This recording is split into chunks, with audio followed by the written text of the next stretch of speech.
Thank you for coming. I'm Samantha Homan. I am the chair of the Library Board of Trustees. Jason Lacombe is our architect for the proposed building addition. He's going to take you through all of the plans. But I want to take you through a few quick notes about the library if you haven't had the chance to participate in any of the tours yet. As you can see, you're in the children's area right now. Pretty small space. This library was actually built in 1909. I'm testing my memorization skills. It turned 113 years old last month, and the only addition to date was in 1997 when we added the elevator and what is now the main entrance to the building for accessibility purposes. Unfortunately, even with today's standards, that doesn't really make the building totally accessible, and we have run into some issues where folks weren't able to maneuver through that pinch point that we have there. If you spent any amount of time here, you'll know that we have exactly one bathroom for the 18,000 people that live in Goffstown. And if you've used the bathroom, you'll notice that there is a storage closet in there as well. So that is also home to art supplies, programming materials, craft supplies. So we've really maximized every inch of space in this building. Just to give you some context, the library is 7,047 square feet for, again, a population of just over 18,000.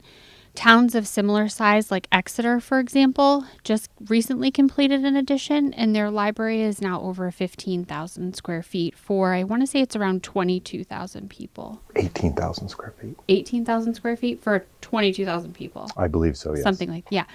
So just to give you a little bit of context there. But again, thank you for coming. We're really excited about this project. We really want your feedback. So if you have questions, please feel free to ask them. If you have thoughts about the design, we would really love to hear them. And that's why we've invited you all here tonight. So I'm going to turn it over to Jason, and he's going to take you through the plans. I'm wired. Well, Aiden took care of me. We're a small firm based out of Concord. We have the privilege of working with a lot of libraries around the state, yours being one of them. I think right now, currently, we have 9 libraries in some form of active design, pre-design, fundraising. So it's a personal passion. I'm also a library trustee. And what's really important to us is that this library is Goffstown's library. It's not Jason's or SMP's library. So your feedback is really important to us.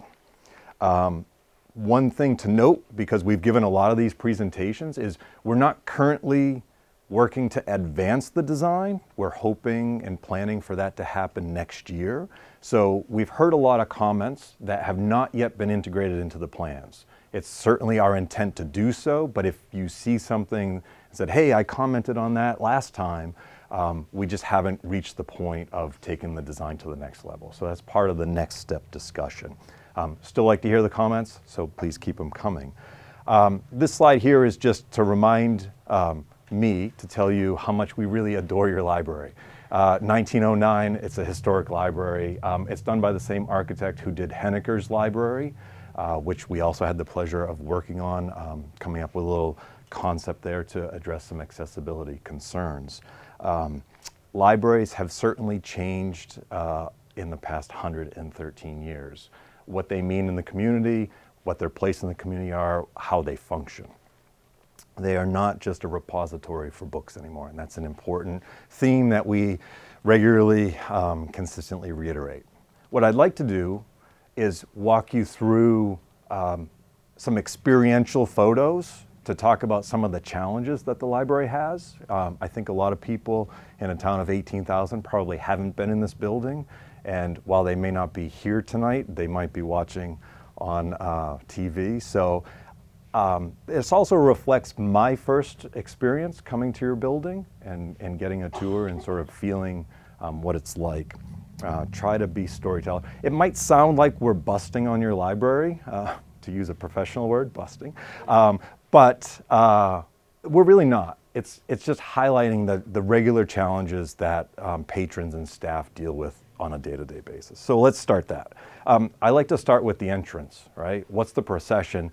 And this really reflects the difference between what the entrance to the library was intended to be 113 years ago and what we have today.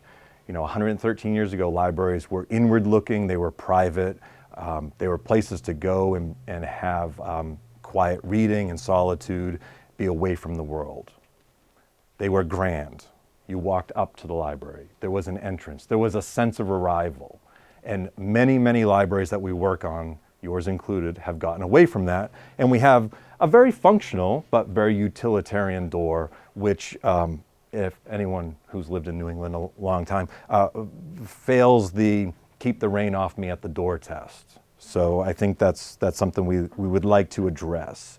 The next step is, what do you see when you get inside? That sense of arrival is really important, because I think libraries hold a special place in our community, and when towns and communities invest in their municipal buildings, I think there should be a higher level of importance. Now, maybe it's not the grand stair and the detailed woodwork and all that piece, but you can really get a sense, well, this stack's there now, but you can really get a sense this was what's called a closed stack library when it was originally built. That means you went to the librarian, you said, I'd like this book, they went and got it for you, and they brought it out and handed it to you. There was no browsing of stacks back then. So that desk would have sat right here, and then the reading rooms on each side is where you would take your book and spend your afternoon. Now, we've got what's Samantha appropriately dubbed the pinch point in the library. This is a heavily traveled path where you're also trying to check books out and maybe get into the elevator and maybe do some service on the furnace, which is the furnace room is right behind that piece of granite. Maybe come in for story time with 20 or 30 other kids, right? So you can start to envision how this could become problematic on a day-to-day basis. And if I'm getting too wordy, Diane will give me the nod. My former partner, Mr. Paulson, always had this saying, which we always hate to repeat, but it's so true, we have to. Every project comes down to parking and bathrooms. So let's look at your bathrooms, because you only have one of them. You actually have two. One of them is staff only. It's not a significant improvement over this one. So we think we can do better. I don't need to talk about that anymore. And then parking. After we all found a place to park, which I illegally parked more than once coming to meetings here unknowingly, and I'm sorry, but that's just the situation that you have. So coming through your circulation desk, that heavily traveled path, some staff functional spaces. Libraries are all about trying to serve the patrons, and I think as a community, we owe it to the people who work for the library and work for the town, have reasonable functional service spaces. So I really appreciate this one. This is the workroom. I really like the water heater in the janitor's sink next to the coffee maker. Sorry, Diane. Maybe we shouldn't be showing it all. And next to the craft supplies. I mean, this is a space that is clearly used for numerous things that the staff are doing, so they can eat lunch while they're preparing, the next craft and emptying the mop bucket. It's good stuff. Staff workspace in the teen area. I believe this is the teen area. Upstairs, the one meeting room that we have in the building has 3 staff workstations. I've been to several meetings in this room. You have to file in and fill from the back to the front, or else you're not going to get a chair. Workspace in front of the fireplace. I've enjoyed that one. Yeah. That's your favorite picture. Yeah. Upstairs on the 3rd floor, a workspace really just out in the middle of the sort of patron area. And then I only showed the stairs down, but Diane's little nook, right? Den. It's a den. Excuse me. Yeah. And then let's not forget about, there is infrastructure in this building. We have electrical, we have wiring, we have, heating and ventilation, and just some of the challenges with having a server room next to the electrical panel in the furnace room that's not supposed to have storage in it, sorry. And then storage absolutely wherever can be found. Okay? Am I going way too slow for this? Okay. I'm entertained. And then mechanical, a mechanical unit underneath someone's desk, tucked in underneath the eaves. I had the pleasure of crawling into this little space. I could barely fit I have no idea how they service the mechanical unit in that space, or if they do at all. I hope they do, but if they do, you know. So there are some real infrastructure issues as well as just staff functional issues. And then let's talk about the patron experience, because that's really, I think, the most important thing. So we'll save that for last. After we fought for a parking space and got it, we come in through the front door and we weave around all the people who are checking out books, who do exist, even though they're not in this photo. Then we go through the kids area. See, I'm right there. We make our way through past the Halloween party, through the onslaught of kids, which is great. Around the only place for stroller parking, which is in the stack space. I've had kids, I've done this, I experience it. Then you make your way to the stair, past the one bathroom. This is it. Everybody's walking this way. To the stair up. This is not quite what the entrance that you really want to have. But this is the experience when you come to your library. Up the stairs, up the stairs. At this point, I'm really hoping nobody's coming down. And then into the main lobby. So this was the experience in the original after you walk through the front doors, right? So this was the main lobby into the arrival point, right? And this is where you really start to feel the history of your building and appreciate it. It's just got a lot of great woodwork and detail. You can tell that this was a beloved building, and still is, 113 years ago. They really took care for everything. And then you start to think something isn't right here, but maybe you know what it is and maybe you don't. And I'm just gonna say, it's because there's materials and books covering everything, because you have no stack space to really properly browse. When you're covering your historic fireplaces with stacks and workstations, I think that's a problem. I mean, it's a good thing that you're so successful and you have such a great collection, but there's gotta be a better way that we can really serve that. So this is an experiential piece. This is that lobby area looking back through at the south reading room. But then I realized I'm not here for those books. I need to go to a meeting. So I go back out into the entryway, halfway out the building, and then upstairs and up more stairs and more stairs. And I'm still hoping nobody's coming down. And I didn't get a picture of it, but right at that landing is a nice little storage area in the stairwell. That's really not a good thing. To a door that has no window, so hopefully nobody opens it and hits me in the face. And I finally arrive at the third floor meeting room. And see, I'm just coming out of my meeting right there.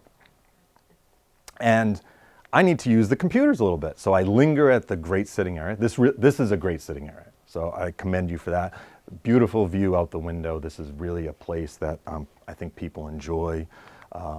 And I wait for my colleague Fred, who's not here tonight, to scare the kids off the computer so I can do that. And then after that whole experience, I decided I'm going to take the elevator out because it's just way easier. And I come down and I follow my colleague Chad back out the door. Okay? That was, in summation, what I experienced coming to your library, and I think what a lot of patrons do. It's really not a place that you want to come and linger for an afternoon. And I think that's a really sad but important thing when we start to think about how libraries interact with our community today. So I say that because, investing in libraries is an important piece of what we like to promote. And it doesn't necessarily have to be a large investment, but let's see it as an investment. It's social infrastructure. In a place where we're so disconnected on our devices, it's the one place where you can go and have human interaction and attend a program and talk with neighbors and maybe get a cup of coffee and not be rushed out the door because you're taking a seat in a restaurant. Right? So it's those kind of interactions that we look at, and we like people to think about those terms when we're talking about projects. So now let's get into the meat and potatoes. A little bit of project goals, something we haven't necessarily covered. These are not all the goals that we tried to accomplish. Let's consider this the highlights. We want to think about the historic building and really respect the historic building. This is not a project that said we want to preserve this is not historic preservation, but certainly the historic building is an important character. We want functional staff space. I think that's a pretty basic thing. Exactly what that looks like, not really sure. And then we want to create a space for the collection that supports just casual browsing. People want to be able to go and look. Maybe they don't have an idea that they want to read War and Peace. They want to find something a little lighter. We want to promote a stay a while atmosphere. So we do this through sitting areas, casual spaces that aren't necessarily in the stacks. And when you look at a lot of your seating, right now it's in the stack space, it's in the active spaces, it's not a dedicated area. So it doesn't have to be large, but stay a while is important. We want to create that sense of arrival that we talked about. So again, this doesn't have to be large and grand, but when you walk into the building, we want it to feel like this is an important place that the community appreciates, and I want to spend an afternoon there. Quiet study rooms, again, that's a nice little check the box thing. These are really important spaces. Probably one of the most common spaces that we work into every library project are these study rooms. So we try to get varying sizes, groups down to 3 or 4 where it's personal tutoring, or meetings up to maybe 8. And then it sort of kicks into larger meeting rooms. That was a big piece. The community room is another big aspect. It's a community room that can be dividable, that when it's opened up, it could seat 80, 100 people depending on the event. So it could really be large and multifunctional. And then we want to design it in a way where it can support after-hours use. So that's a really, again, important functional component. And then we want to create a safe environment for kids. We don't like to oversell safety, but when you're creating a library, safety and sort of that comfort level for parents is really important. And we do that in a way where we want to isolate the kids area so that if I'm in the library and I don't have kids, it's pretty apparent that I'm out of place if I'm in the kids area. And it's subtle, but it's important. And clearly with everybody walking through the kids area, we're not achieving that today. And then bathrooms and parking, okay? So how do we achieve that? Let's start with the site. So there's your building. And what we noticed in the original design is Goffstown has this long axial view down the main road. And the library was clearly situated to be that endpoint, that destination. And before all the trees grew up 100 years ago, you could really likely see the library from quite a distance across town. So that's an important aspect. That creates what we call the precious front, the front of your library, that historic facade. We dubbed hands off. In working with historic buildings, it's important to say what you can manipulate and impact versus what you can't. And for us, that's a can't, absolutely not. Then where can you put parking and how much could you put there? So this was the opportunity for parking, and that leaves this little squishy area in between the two where we might be able to fit a building. That was sort of an oversimplification of the process we went through. When we look at this site plan, again, there's that precious front, there's that parking. Originally we were thinking 40, our current plan has 42 cars in it. It's slightly different layout, but we got 42 cars. The idea is to create a new front entry into the library proper and have a hub, a central point where staff could see what's going on. So that's sort of broad concept, view down through the new, but also view down through the existing. And then interconnect with the existing building where we could save and reuse the existing elevator. That's an important aspect. So we don't have to buy a new elevator. Now, looking at the first floor plan, this section here, we're currently anticipating a basement level. Since we came up with this concept, we did some geotechnical investigations, and there's a little bit of ledge out there and there's some utilities. So it's not going to be a full basement. It'll be more like a half-height basement, but it'll still be suitable for mechanical equipment, sprinkler room, electric room, really the infrastructure utilities that we can get in there so we don't have to chew up usable floor space or valuable floor space in the main building.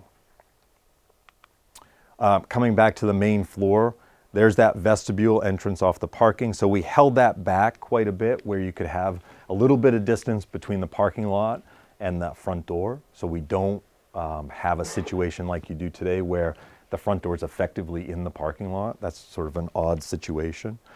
Into that sense of arrival. So you walk into the library proper.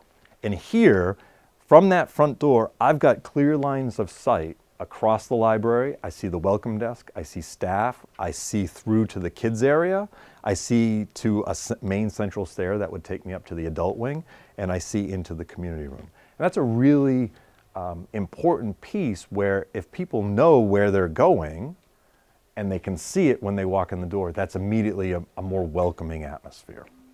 In this space is what we call the grab and go section of the library. So media, new releases, magazines, newspapers, all high turnover. It tends to be a noisier space. People are talking.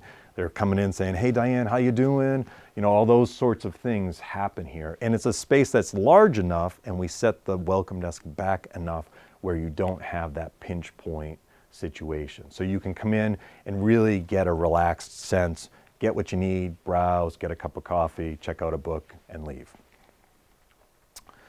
Let's see, carrying through, there's our welcome desk, so that's our hub. That's where the staff is, and they can see who's coming and going from the library. They can see out the windows into the parking lot, so they can see people who are coming in. And this is a really important connection, not only from a staff management, but also a client service, you know, patron service. So that's, it's important to see those aspects. See all the way down into the children's zone. And then for times when it's really busy and you can't see, we have two other staff stations. So these are not only workstations, but we situated them in a way where when people are at those desks, there's really no area of the library that doesn't have eyes on. And it's not overtly secure, but it's inherently secure. Two areas of main circulation. So this is the connection with the existing elevator, and then we created a large grand stair that would take you up to the adult and young adult and other portions of the library. This has a connection outside where we're creating a public courtyard out at the front. So it's this idea of connecting indoor, outdoor. You get light coming through. You do see that as you enter from the vestibule, so you can see daylight coming through. That's our south-facing facade. And we really think that that would be a visual attraction through the library, as well as just a nice feature. Coming up that main stair, another sense of arrival. Here's the elevator coming off that. So these arrive at the same location. And I think that's a really subtle but important piece. Again, we have a core of circulation, and then all the elements of the library spread off of that. There's another hub for two additional staff workstations where they can see those young adults and all the haranguing that they're going to be doing, see down into the adult section, and then get a sense for what's going on down into the historic building.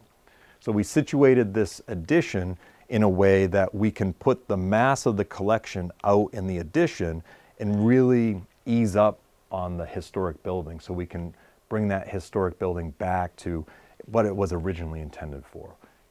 The history room could be brought back where you could really have some nice research tables, a little bit of the collection, but not too much where it's overpowering. But you really get a sense for that, the history of that space with those marble, with those stone tablets. We're using the original lobby to create a little gallery space, so a turnover art gallery. Again, a little more of the collection. Exactly what it is, I think, is up in the air. And then the south reading room, really, we want to put that back to that south reading room. So it's not quite preservation, but it's trying to keep the spirit of what the original building was really all about. This portion back here, which was the original collection for the building, we would turn into a large meeting space, so 10 or 12 people. So it would be a nice meeting room. Again, it all off of the public space. There's our quiet seating areas. We push those out to the edge where, comfortable seating, daylight, views, out of the realm of the stack space, but really interacting with what's going on in the library. And then our 3 study rooms and the meeting space. So again, we're consolidating it all into the patron space. So what that means is when we get up to the third floor is primarily staff-only space. What we're trying to do is get everything on 2 floors, make it easily accessible, make it open, bright, welcoming, and that way the experience that I'll have when this is done is not 3 flights, 2 flights of stairs up. That's a little too cozy. This does obviously allow for expansion. When you're hugely successful and the addition's full again in 20 or 30 or 100 years, we've proven that you can put collection and you can put functions up there. But initially we were working to design the addition where we didn't have to rely on that. Did I go too fast for anybody? Okay, good. Did I go too slow? So, important statistics. Your existing building, just over 7,000 square feet. That's gross, so that includes thickness of walls. And given the age of your building, this library is hugely inefficient. I think it's a little less than 60% usable square footage. So you don't actually have a 7,000 square foot library, it's more like 4,700. Our proposed addition is 10,800, so your completed project is just over 17,800 gross square feet. And as Samantha said, it's comparable with Exeter. We actually just finished Exeter, opened that 2 years ago now? Yeah. No, a year ago. And that's just over 18,000 square feet completed. So, we want to see what it's going to look like? Okay. I'm sure everyone's seen the boards out there, but let's take a quick walk through. This is your existing building. We always like to put things in context. That front axial view, that was a really dangerous photo to get, by the way. But I made it. So this is our initial proposed concept. A 2-story addition, so that's the community room in a stone base with brick and glass up top. So we were really highlighting that adult seating area with a large glass facade that faced south onto that courtyard. So it's a little up. And part of the idea there is to get this indoor-outdoor connection. So if I'm walking on the street or I'm driving by the library, I would see activity inside the library. In an evening like this, or darker evening, 4:30 in the afternoon, I would see activity going on. The lights would be on. It would really be an attraction, and people may start to wonder what's going on inside that is so cool. More of the south-facing. So this is floor-to-ceiling glass. We did a large overhang to try and get some shading so we're not overheating. We don't want to cook people when they're sitting there. While the renderings show it, the intent here is the brick and the stone would all match what's there, but we want to treat it differently. So there's a really subtle differentiation between the design, less than subtle differentiation between the design, but we want to carry that materiality and that use of brick and stone and then accent it with this other material, which right now is sort of a wood material. It's not wood, it's fake wood, but it's very durable. It'll look great.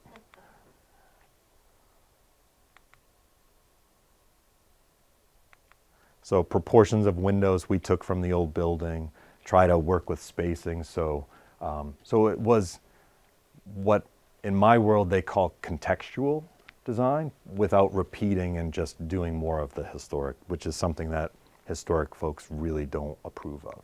Coming around to the north side, we had a lot more opportunity to take some liberties because we weren't trying to be so contextual. We did this large form, which is the young adult and the study rooms, and that serves also to create a large roof overhang for the entry. So we've addressed the idea that you can come into the library without getting wet. It also creates a nice covered area where I could store my bike should I choose to ride it here. View from the parking lot, coming up to that front entry. I don't take you inside the building because we haven't modeled it yet. And then a large corner signage. That's really an important piece. The idea was to bring people around that corner as they walk along the street. The bird's eye view with the roof off. So this is something no one will ever get to see. But it clearly shows coming through that vestibule how the collection could lay out, the welcome desk, and these long views through, and then the large meeting room to that south side. What I didn't mention shame on me, somebody should have called me on it, is the bathrooms. So you have technically 2 bathrooms now. When we're done, we'll have 6. Outside the community room are 2 large restrooms and a storage room for tables and chairs, little coffee area we would integrate in there. But those restrooms would be on the secured side. So after hours, when we do a presentation like this, there would be a security gate that would be brought down, and the restrooms and the community room would be isolated, and we'd have separate exits, so it's all still safe and code compliant, and people would have facilities. Coming upstairs, there's that stair coming up. There's the staff area, young adult, 2 study rooms, 2 more restrooms right off the stack area, and then the adult sort of comfy sitting area and the courtyard down below. So where are we in the process? So as I said, we're not actively working on the design. We're doing more of these public engagement. Our hope is sometime next year we'd be back into what would be called design development. So this is schematic. This is a big idea of what the building could be. We've gotten a lot of comments, and going forward we would work to integrate them into the drawings, do more of these meetings, hopefully hear more comments, and keep that process going until we get to construction. Let's see. This is the schematic set of drawings, which I believe is online. It is on the website. Okay. So we have all the plans. We have some preliminary engineering layouts, sprinkler, mechanical, electrical, structural. So we've really done a first pass on the whole building to prove that we can actually make this work. So that's an important thing. But more importantly, it was used to develop the budget. The more information we develop at this level, the more accurate our budget can be. It doesn't mean that it's less. It doesn't mean that it's more. It's just more accurate. So let's talk about the budget, because it's not just about construction costs, and too many people get locked into construction costs and what square foot is, and the market's nuts right now, so everybody's panicking. Let's walk through a more rational approach, because at this level, budgeting, and I say budget, not estimate, budgeting is all about risk management, and that's an important piece. So what we've done with the library is we've selected a construction manager. They were hired on a qualifications basis as well as fee. And that construction manager, when the project goes forward, will ultimately be the constructor of the project. And that piece is really important because they helped develop this budget. And that means when they get to building it, they know that they're going to be held to some level of accountability for the numbers that they're putting out there. So they take it very seriously. Plus, we pay them to do it. So the total project budget, which is what we like to look at, ultimately this will be going for fundraising and warrant articles and bond articles, right? Okay, I see some nodding back there. We want to present a total project budget that's responsible to achieve the job, but not so high and overly conservative that it's so high that nobody approves it. So we try and find that delicate balance. And that includes the construction costs. So that's the budget that our construction manager put together. It includes furniture, fixtures, and equipment, which I will regularly say FF&E. It includes final design and engineering. So that's sort of all lumped into this general thing in my world that's called soft costs, but final design and engineering. And contingency. Contingency is a really important thing, particularly in the market that we're currently working under. So right now your budget is $6.36 million. That was as of May when we put that together. That works out to just about $289 a square foot, which in this market is really low. I shouldn't say low, really competitive. Let's use that word. It also includes $585,000 in contingency, which sounds like a lot, except we're talking about a $6 million project. So we really have to balance that out.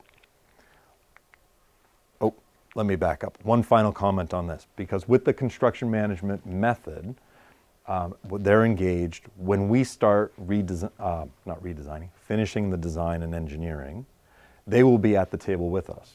And they will be doing budget updates regularly. So if we start to go sideways and design really expensive things or choose really expensive products, they're going to tell us that before we get to bid. So that's part of that budget management process. We want to finish the design within the budget that's allocated. And sometimes that means compromises, but we believe in this budget, we can keep those compromises to a minimum. Questions? In the big community room or conference room, Yep. did you say there were walls that expand like that so you can divide it into smaller spaces? Correct. Yep. So we have, let me get back to a floor plan. I should have put some additional ones at the end, but I didn't. All right. So large community room, these two little thin walls will actually house the stacking panels where you can close that off. We usually go for about a 1/3, 2/3 ratio. So when it's closed off, you get two rooms of differing sizes because equal rooms never get utilized properly. So it tries to give you a little more flexibility. What we found in most libraries is they stay closed more than they're open. So it operates as two rooms. That gives you a lot more flexibility. And then when you have that one big event, like Polar Express used to be huge. Is it still huge? Yeah, the pie event, right? When we have the pie event, we'll open that up and yeah, it'll be great. Yes. I have just a curiosity question, and then I have a project question. Okay. So since I'm a library person, I just want to know the dimensions of the stacks. How many stacks are there?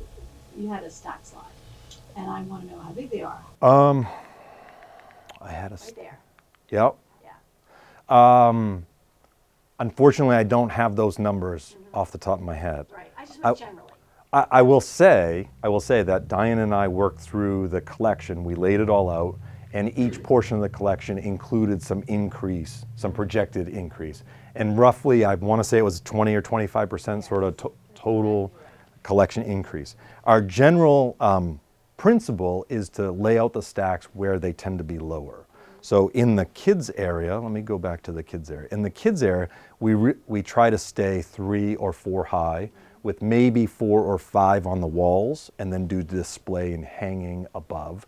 So, really, you can see everything that's tucked around here. And then upstairs, I'm going the wrong way. Upstairs, these stacks right here are all 4 high stacks so that when I'm sitting here, I can see over them. And that's important.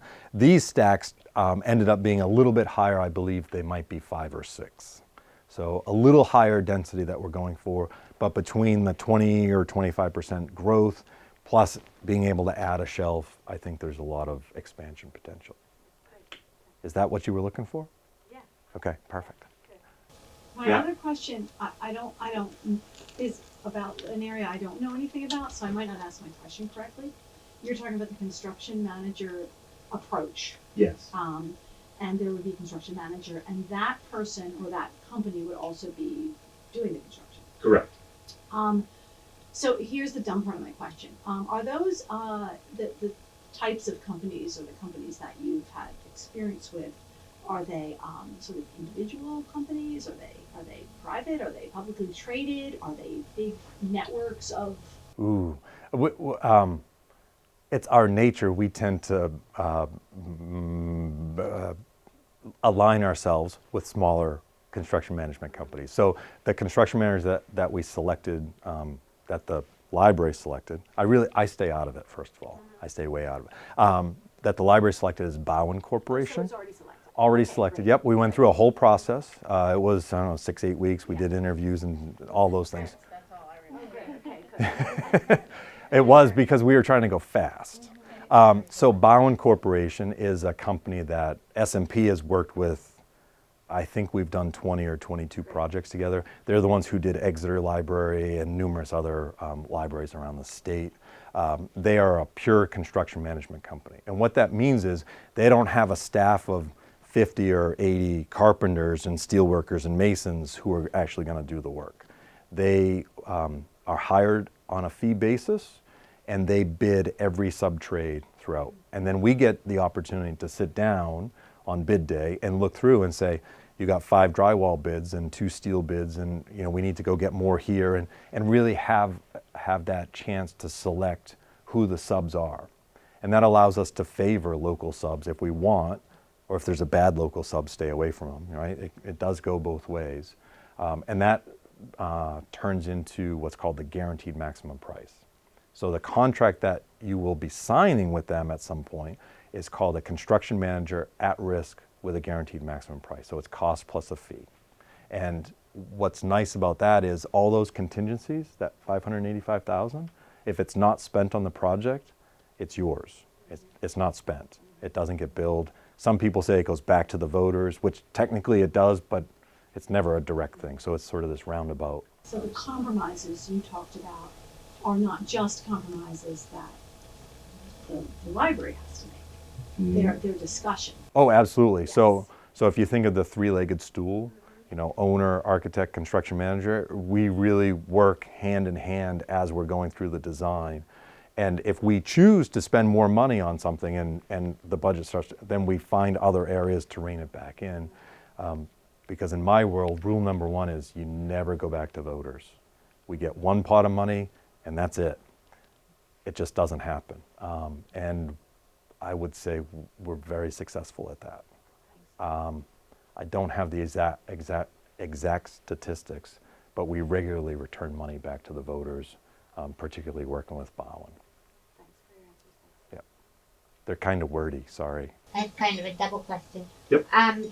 How long would, once this gets passed, we get to the budget, when construction starts, how long would you anticipate it would take?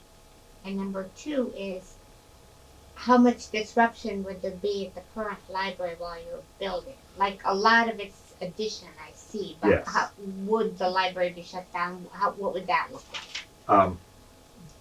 It's our current plan, plan subject to change, but it's our current plan and intent to keep the library open through the entire duration of construction. Now, there may be levels of openness, right? Inevitably, construction is an intensive, disruptive activity. We try to condense it. So let me see if I can best explain this. So we've looked at your project in a phased approach. So it'll be one continuous start to finish, but a phased approach, and we've estimated roughly 15 or 16 months of construction. So it's a fairly long duration. The first step would be to take over your parking area and build this parking lot. And then we're going to give roughly half of it, or 2/3 of the parking spaces, back to patrons. And this area becomes the staging ground for the actual construction. So that's phase one. Phase two would be to build the addition. And anyone who remembered the slides at the beginning, building the addition means we're taking over your front door. So the current plan and thinking is to use the main front door and the back door into the children's area, which is ADA accessible. It's not ideal, but it'll get you there, to get patrons into the library during construction. So the idea is to park over on this area. You'd have to walk all the way around, up the front stairs, or around to the children's area. And that's not convenient, but given what we're trying to do, we felt it was a reasonable compromise. Alternatively, many libraries during that phase also, staff would work where patrons could call and say, I'm here to poke, sort of curbside, which we've all gotten used to with COVID. It was a new thing before, but here we go. Then build the addition and get that operational, functional. And then we would move library into the addition and do the renovations. Where this plan always seems to break down, to be honest with you, is when we get to electrical, HVAC, sprinkler systems. Those are really challenging to phase. Not impossible, but they're really challenging to phase. And inevitably, we end up doing some renovations while the initial construction is going on. And that becomes a day-to-day communication between the site superintendent, who's here every day from Bowen, and the staff and Diane and whomever. And that's a really important communication aspect that, again, we've had a lot of success working with them on. So that's our approach. Again, roughly 15, 16 months is what we're looking at. In general time frame, we're considering, have decided to go for a warrant article. I see some nods, yes. I'm going to go for a warrant article and a bond in March. If that's approved by the town, then we would dive back into design and engineering. We would likely break ground in spring of '24. So '23, we do design and engineering. We bid the project probably January, February of '24. We break ground, start the parking lot maybe March or April, soon as we can. And then 15 or 16 months after March would be your library. So we're talking sometime in summer of '25, if I did all those years right, okay? Yes, sir. Sorry, he beat you to it. I'm curious about what the level of finishes and renovations within the existing library are. Like this space. I know upstairs is a little more. Yeah, I would say that's a finer grained detail than I'm probably prepared to fully address. In this space that we're talking about, what we've budgeted for is really a full gut renovation. So new ceilings, new lighting, new flooring, coats of paint, and those sorts of things. Above that ceiling, what many of you don't know is actually a beautiful old structural arch ceiling that supports the terrazzo floor upstairs. And we've talked about trying to expose that. Whether we actually can or not, I don't know. Upstairs would be more of a light touch, fresh paint. We have to run sprinkler lines. So there's going to be some cut and patch. There's going to be a dressing plaster. We would likely clean up a lot of the woodwork and maybe some of the brickwork and just try to freshen it up. Windows, yes. Yeah, we would do some window replacements, window improvements. I think upstairs would probably be window restoration, but again, those details aren't entirely worked out. Is that enough? Yeah. Okay. Yes. My question might be more of a Diana Ward question, but so potentially the warrant article coming up next year, are there plans for like a capital campaign or grant seeking or anything like that in addition to, or timeline? Yes, so the plan is a capital campaign, and we are currently exploring grant opportunities that would be available to us, things that we would qualify for.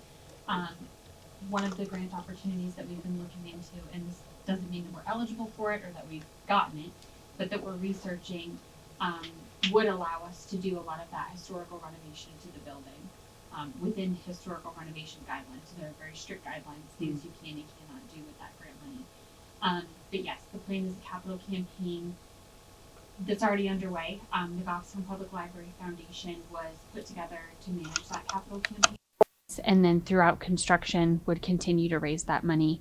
The plan is for that to be an ongoing organization. So even after construction is finished, that organization would be in place as a fundraising arm for the library. Yep. Kathy is the chair of the Goffstown Public Library Foundation, and she's also the vice chair of the Board of Trustees. So she's the expert of fundraising. I can give you plenty of information afterwards if you want. I bet they're looking for help too. Oh, there you go. All right. You're in. Any other questions? In the budget, pardon me, in the budget slide that you had, the contingency at the bottom, was that the only contingency in there, or were there contingencies on every line item? It was the only specific contingency in that. And it's actually two contingencies that I combined together. So let me get back to that. Wow, this is a lot of slides.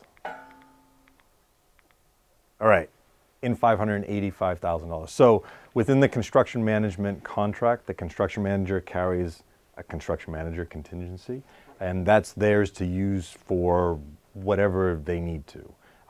Inevitably, they say, we've got this issue and we need to deal with it and it's going to cost $6,000, and we all sit around the table and say, yeah, take that out of contingency, right? So it's those sort of conversations.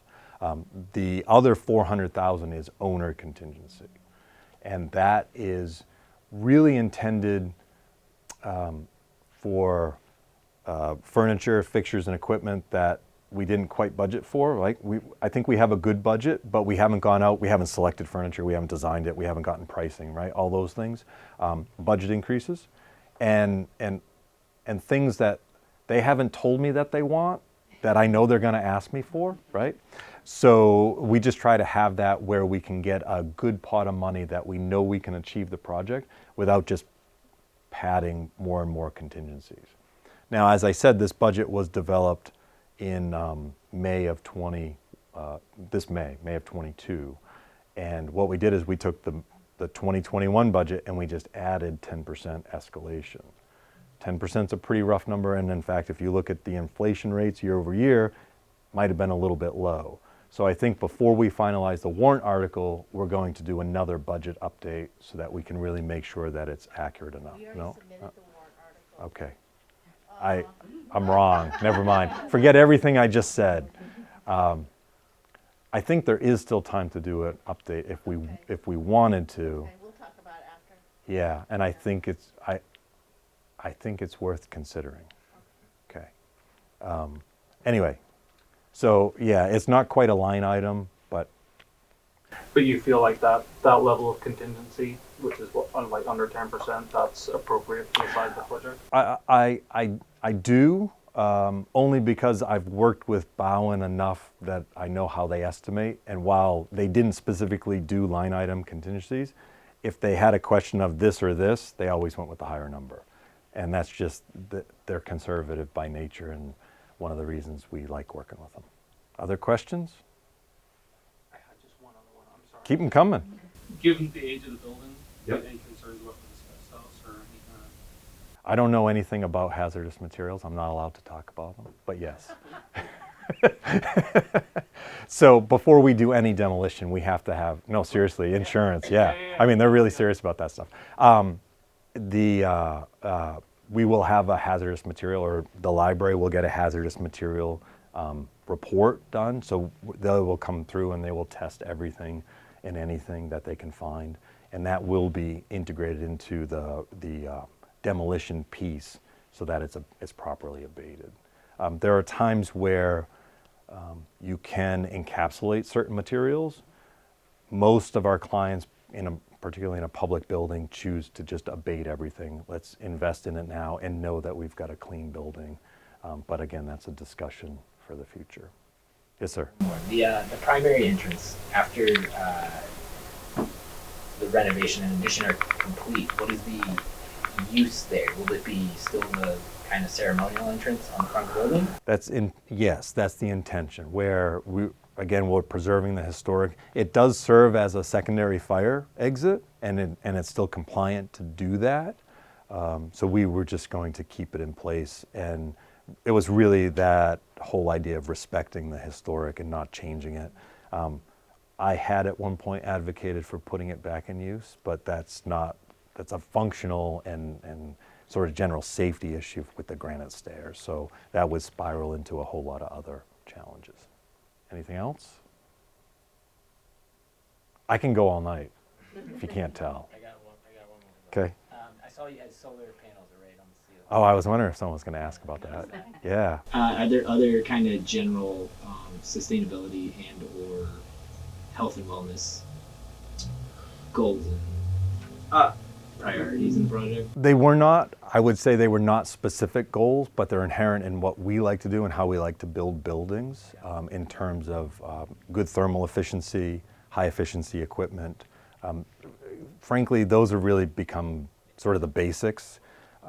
There was no talk and no, I would say, drive to get like a LEED certification or a passive or any of those sorts of certifications. For us, it's build a good tight building, choose good quality products that'll last and really keep that airtight envelope, and then focus on high R value and really try to drive the building loads down. So when I say we'll do new lighting, it'll all be LED, high efficiency. We try to get watts per square foot down in the 0.55 range per square foot, which is really, really low, if anybody's asking. We tend to get air infiltration rates low, but lately, particularly with COVID, we're improving filtration and upping that ventilation rate. So exactly how that plays out isn't quite determined yet. But those are our general goals that we try to achieve. As a follow-up to that, what about interior materiality in terms of Low VOC, no VOC, you know, all the finishes that we try to specify. You know, some of them get a little hairy, particularly when we're talking clear finishes on historic woodwork. So we really try to get the no VOC, low VOC, and really follow those LEED guidelines. I'm LEED from 1998, so it's sort of just become ingrained in what we do. And then in most of our projects, we try to get a building flush out before occupancy, where you're really turning over a lot of air to flush out any contaminants that may get in there. So, and then change filtration. And you know, again, as, I just consider them basic. But yeah, they do. My competitors sell those as green and sustainable aspects, and it's just what we do. So. And then the solar's a nice to have. So just so we're clear, we show solar, we've allowed for solar, but solar is not currently budgeted as part of this project. We see it as a larger town-wide project that we hope would be taken on. Did I exhaust everybody? Okay. Do you want to bring us to a What kind of heat is it? Right now, we've been looking at heat pump system, like a Mitsubishi City Multi. So it's you know, the heat pumps that you see on your wall. It's same kind of technology, but it's all hidden above the ceiling and ducted with ventilation air integrated into it. So we're going for a high efficiency. Really, electrification is the general direction. Given some of the additional infrastructure, the historic infrastructure, we may end up with a hybrid system where we still have a little boiler, we still have a hydronic, we still have furnace. But again, those details aren't fully resolved. I got one last one looking at this. Is there, in part of your budgeting, landscape development, design beyond kind of what we're showing in these 3D views? I would say not extensively, no. Yeah, landscape is always one of the first things that gets cut out. So you get grass, but we are planning on and showing, and we did budget for some trees in the parking lot area, in the islands, but it would not be an extensive landscape design, I would say. I don't know. If I stand up here long enough, somebody might ask another question. Yeah. Thank you so much for coming. And if you are interested in more information, you have questions that you didn't think of tonight, or you're interested in getting involved to help with the project, the fundraising, or, you know, with the Friends organization or the trustees, please feel free to reach out to us at trustees@goffstownlibrary.com. We'll be happy to answer. Thank you so much.